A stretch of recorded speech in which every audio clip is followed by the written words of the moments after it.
Picture this. It's quiet, just the sound of rain hitting the window pane in a dimly lit room. You can almost feel the heavy, quiet atmosphere of a long life lived. Welcome to This Explainer. Today, we're not looking at boring charts or data trends. No, we're stepping right into the deep shadows of human psychology. We're being guided by the incredibly hard-earned wisdom of a 92-year-old man. I mean, this guy has lived nearly a century, and he has a message for us. It's actually kind of a warning about the things we share and the devastating price we pay when we speak just a little too soon. Okay, let's dive into this. If a 92-year life has taught me anything, some truths, if kept to yourself, can save your life. I really want you to take a second and just let that sink in. We live in an era of constant sharing, right? Where absolute transparency is treated like the ultimate virtue. But our narrator, he learns the hard way that every single word you let out into the world is a piece of control you're surrendering. To really understand why, we have to go back to a heartbreaking moment in 1967. So for 15 years, our narrator ran this small shoe shop. He was saving absolutely every penny to finally buy the building from his landlord. He was literally just 3 weeks away from closing the deal. Everything was set. But then he made a fatal mistake. In a fleeting moment of pride, he shared his big dream with Vincent Mel. Vincent was a regular customer, someone he really thought he could trust. Well, just 2 days later, the landlord called. Someone had swooped in and outbid him by 20% in pure cash. And yep, you guessed it, that someone was Vincent. For the next 8 years, our narrator had to pay rent to the man who stole his dream, all because he just couldn't keep his mouth shut. Chapter 1, Money and Hidden Power, the first 2 secrets of the vault. This brings us to secret number 1. Never tell people how much money you have. Consider the incredibly tragic story of Ranveer back in 1991. Ranveer was a simple shipyard worker who unexpectedly inherited 5 lakh rupees. At the time, that was a massive fortune. Overjoyed, he shared the news with his coworkers, his neighbors, even just casual acquaintances. He genuinely thought he was just sharing his happiness, But this fortune very quickly became an invisible, suffocating burden. Within a month, there was a literal line at his door. People needing medical bills paid, business loans, school fees, the whole shebang. And this brilliantly illustrates the hidden costs of financial transparency. Look, Ranveer was a good man, and he just couldn't say no. By the end of the year, his money was completely gone. But worse than that, his relationships were destroyed. When you reveal your wealth, it breeds this quiet, toxic jealousy. If you have more than them, they suddenly feel entitled to it. If you have less, they look down on you with pity. The exact moment people know your bank balance, the delicate equilibrium of your friendships is permanently distorted. Keep your finances in the shadows. Now, think about secret number 2. Never reveal your true thoughts about those who hold power over you. Venting gives you, maybe 5 minutes of relief, but silence gives you long-term security. Back in the 1970s, our narrator had an honest, really hardworking employee named Rampal. But Rampal, he just couldn't control his tongue. Frustrated with a really difficult supplier, Rampal vented all his anger to a customer in the shop. He was just blowing off steam, right? Well, fate has a really dark sense of humor. That customer turned out to be the supplier's cousin. Boom. The business lost its supplier. It took them 6 long months to recover. And Rampal, he had to be fired. Venting is just a temporary release that hands someone else a permanent weapon against you. Chapter 2, Guarding Your Inner World, Protecting Your Fears, Plans, and Doubts. Is this person truly worthy of your pain, or are you just handing them a weapon? That's a heavy question, isn't it?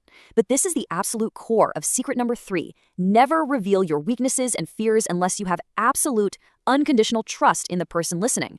We hear it all the time nowadays. Vulnerability is strength. But the dark, cinematic reality of life is, not everyone deserves your truth. Take the story of Yogesh. Yogesh was brilliant. He was capable, incredibly hardworking, but he had this paralyzing fear of public speaking. Seeking some comfort, he confided this deep insecurity to a colleague he thought was a genuine friend. Fast forward a year, a major promotion opens up and Yogesh is the top candidate. But somehow, out of nowhere, his secret fear silently makes its way to the hiring committee. All of his competence was totally overshadowed by this one leaked weakness, and the promotion went to someone else. His vulnerability didn't build a bridge, it forged a blade that cut down his career. Now, what's really interesting about this slide is secret number 4. Never share your plans until they are complete. When we have a big dream, we desperately want validation, don't we? But look closely at the psychology at play here. First, you invite interference. Second, you attract people's fear-based advice, which just slowly eats away at your confidence. But the third point, that's the most insidious. False dopamine. The literal moment you speak your ambition aloud, your brain actually rewards you with the exact same chemical feeling of success as if you'd already achieved it. The satisfaction hits, and suddenly your internal fire just dies out. To combat this, the narrator used what we can call the Gloria strategy.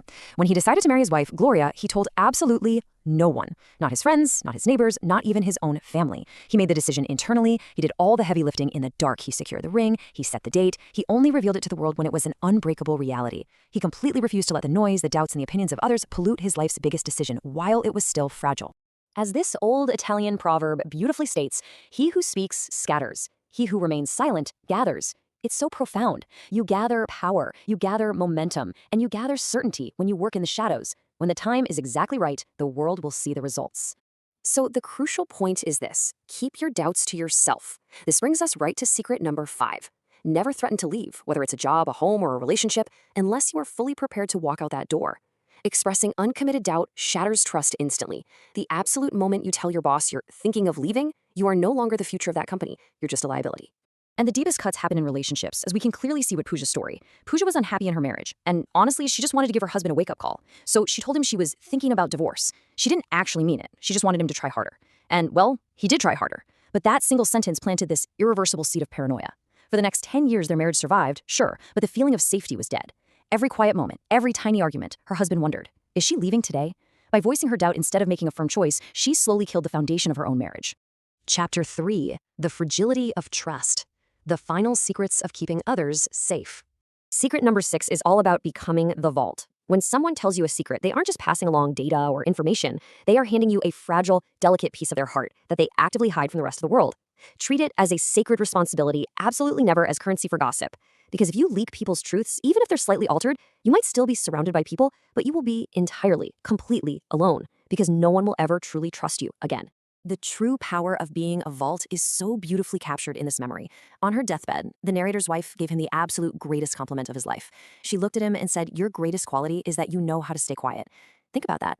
In 40 years of marriage, through all the anger, through all the fights, he never once leaked her flaws, her mistakes, or her secrets to the outside world. He protected her image entirely. That kind of silent, steadfast loyalty is rarer than gold. And that loyalty extends perfectly to our 7th and final secret. When your family breaks, do you heal it in the dark, or do you put the shattered pieces on display for everyone to see? Look, every single family has fights, resentments, and deep, deep wounds. But the second you take family disputes outside the house, venting to your coworkers or your neighbors, you are painting a permanent, ugly picture in their minds. The narrator actually experienced a father's absolute worst nightmare. For 2 agonizing years, his son completely cut off contact with him. The silent treatment tore him apart inside. But he never complained to his customers. He never once badmouthed his son to the neighbors. He endured that excruciating pain completely in the dark. Why? Because he knew that if he poisoned the public's view of his son, he'd be building these massive walls of judgment that would block his son's eventual return. And you know what? After 2 years, the son did return. Because the pain was kept private, there were no burned bridges to rebuild. They healed in the quiet, exactly where they broke. Let's move to our conclusion and see how this builds the wisdom of silence. These 92 years of life distill down into what we can call an arsenal of the unspoken. The overarching lesson here is that your words shape your reality and control your image.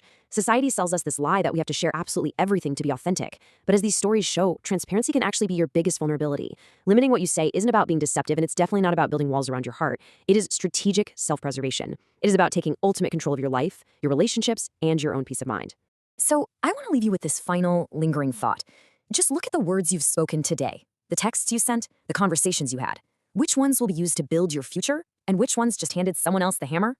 Think about it.